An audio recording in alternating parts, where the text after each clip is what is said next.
यदि माता पिता की बर्थ डिटेल्स कंफर्म नहीं है तो क्या बच्चों की कुंडली से उनकी बर्थ डिटेल्स कंफर्म हो सकती है? यह प्रश्न मुझसे कई बार पूछा जाता है। तो मैं पहले तो आपको बहुत स्पष्ट आंसर दे देता हूं, बिल्कुल नहीं। बच्चों की कुंडली से अपने माता पिता की एग्जैक्ट बर्थ डिटेल्स निकाल लेना असंभव है। हाँ, मुझे पता है बहुत सारे लोग कर रहे हैं ऐसा, मैं भी कर सकता हूं, मुझे भी वो ट्रिक्स पता है। वो क्या क्या चीजें देखते होंगे, चंद्र की स्थिति देखते होंगे, यहाँ पर है तो चंद्र इनकी माता जी का यहाँ होना चाहिए, सूर्य यहाँ होना चाहिए, पिता का स्थान ये है। मुझे पता है वो क्या क्या ट्रिक्स इस्तेमाल करते हैं, सारी चीजें मुझे पता है। इवन उनसे अच्छा मैं कर सकता हूं, लेकिन मैं कितना भी अच्छा कर लूं या वो जितना भी अच्छा करते हैं, सही बर्थ टाइम, सही बर्थ डेट, सही बर्थ मंथ ईयर निकल के नहीं आ सकता बच्चों की कुंडली से माता पिता का। ये एक बात आप समझ लीजिए। हाँ देखो, मीठी मीठी बातें करने का कोई मतलब नहीं है। बहुत सारी चीजें जीवन में ऐसी भी होती है जो जिसमें हमको पूरी तरह से नहीं सुनना पड़ता है, पहली बात। दूसरी बात कि यदि आपका या आपके माता पिता का बर्थ डिटेल कंफर्म नहीं है तो कंफर्म करने का एक तरीका है, और ये मैं पहले भी बता चुका हूं। इसको मैं कहता हूं BTR या बर्थ टाइम रेक्टिफिकेशन। ये जो BTR है, बर्थ टाइम रेक्टिफिकेशन है, इसमें जिसको भी अपनी बर्थ डिटेल्स नहीं पता है, उसके पास्ट और प्रेजेंट से रिलेटेड जो भी इंसिडेंट है या जो भी चीजें हुई हैं, चल रही हैं, उसके बारे में पूछा जाता है। वो भी व्यक्ति हमें बताते हैं, हम भी उनसे चीजों को एक एक करके पूछते हैं। अब यहां पर यह बात जानने की होती है कि इसकी भी कुछ लिमिटेशंस हैं। वो लिमिटेशन क्या है? तो लिमिटेशन ये है कि मान के चलें कि आप कहते हैं कि भाई मुझे ईयर पता है, मुझे मंथ भी पता है, डेट में मुझे कंफ्यूजन है, ये 10 दिन 5 दिन या ये तिथि को हो सकता है या इसको हो सकता है, 2 दिन का अंतर है, तो वो निकाला जा सकता है। आप कहें कि नहीं, मुझे डेट में भी थोड़ा बहुत इतना इतना कंफ्यूजन है, मुझे मंथ में भी ऐसा ऐसा कुछ लग रहा है कि दीपावली का हो सकता है, दीपावली के 1 महीना पहले हो सकता है, अमावस्या का था, इतना मुझे पता है, ईयर कंफर्म है, तो भी निकाला जा सकता है। लेकिन आप कहें कि नहीं, मुझे तो ईयर भी कंफर्म नहीं है, मुझे तो मंथ भी कंफर्म नहीं है, मुझे तो डेट भी कंफर्म नहीं है, और टाइम तो छोड़ दीजिए। तो जब कुछ भी कंफर्म नहीं है तो भी आपको ये बात सुननी पड़ेगी कि आपका बर्थ टाइम रेक्टिफिकेशन कंसल्टेशन या जिसको BTR कहते हैं वो कंप्लीट सही नहीं हो सकता।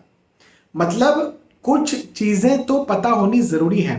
जैसे आप खुद ही उदाहरण के तौर पर समझिए ना कि भाई आप कहते हैं कि भाई मुझे ना डेट का अंदाजा, ना मंथ का अंदाजा, ना ईयर का अंदाजा है, तो मैं आपके पास रिलेटेड कुछ चीजें पूछूंगा भी, तो मेरे सामने कुछ डेटा भी तो होना चाहिए कि मैं ये पता कर लूं कि हाँ यार, इस दिन ये चीजें मैच खा रही है। मुझे तो पूरे साल भर की, 1 साल की, चलिए आप कहते हैं कि मैं जो है वो, मान लीजिए किसी ने कहा कि भाई मैं 35 साल का हूं, तो जब उसका जन्म हुआ था वो हमने कैलकुलेट कर लिया कि भाई 1990 में उसका जन्म हुआ था, तो 1990 के पूरे मंथ और पूरे डेज की कुंडली मुझे निकालना पड़ेगी, फिर उस व्यक्ति से मुझे पूछना पड़ेगा, और तब जाकर के जो है वो एक डेट निकल के आ पाएगी, एक मंथ ईयर निकल के आ पाएगा।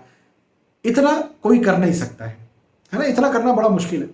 तो एक रेंज यदि दे दी जाती है कि देखो मंथ तो अगस्त का था, 1990 था मुझे पता है, लेकिन 10 तारीख से लेकर 20 तारीख तक ऐसा कुछ मुझे लगता है, समय सुबह का था, दोपहर का था, शाम का था, ऐसा कुछ मुझे लगता है। तो फिर वो 10 दिन की डिटेल्स, 10 दिन की कुंडली और सारे टाइम्स की कुंडलियां बना लेंगे, और फिर उसमें देख लेंगे कि भाई ऐसा ऐसा हो सकता है क्या। मैं आपको प्रोसेस बता रहा हूँ, जेन्युइन प्रोसेस ये होती है। भाई देखो, यदि आप समझ रहे हो कि सामने एस्ट्रोलॉजर के पास कोई दैवी शक्ति है, तो वो चीज़ नहीं है। ऐसी कोई दैवी शक्ति नहीं है कि वो बोलेगा अच्छा ऐसा हुआ था, हाँ ठीक है, वो टाइम आपके पास है। तो किसी को भी दैवीय मानने की कोशिश ना करें, किसी भी एस्ट्रोलॉजर को। और जो अपने आप को दैवीय प्रिटेंड कर रहा है एस्ट्रोलॉजर कि मेरे पास बहुत दैवीय शक्तियां हैं, उसके हाथ जोड़ लीजिए। भाई तू तेरा खुद का देख ले, तू खुद प्रधानमंत्री बन जा, तू खुद राष्ट्रपति बन जा, या फिर हमारे भारत में इतने हमले हो रहे हैं उसको रुकवा दे, फिर तेरे पास इतनी दैवीय शक्तियां हैं तो।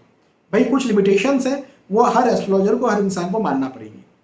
तो ये लिमिटेशन है बर्थ टाइम रेक्टिफिकेशन की। अब आप कहेंगे और कुछ रास्ता है क्या? हाँ, एक रास्ता है कि प्रश्न कुंडली कंसल्टेशन एक होता है, वो प्रश्न कुंडली कंसल्टेशन किया जा सकता है, मैं भी करता हूं। एक सबसे बेहतरीन रास्ता है वास्तु कंसल्टेशन।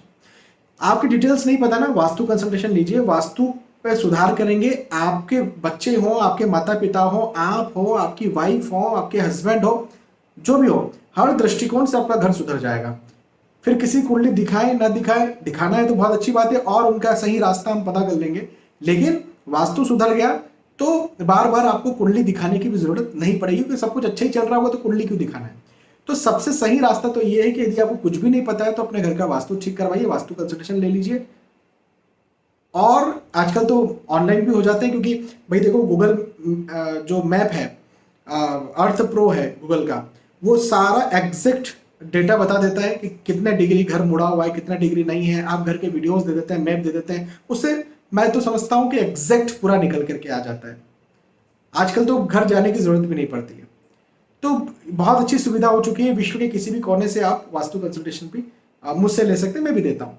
और आपको कहीं और लेना तो कहीं और भी लीजिए।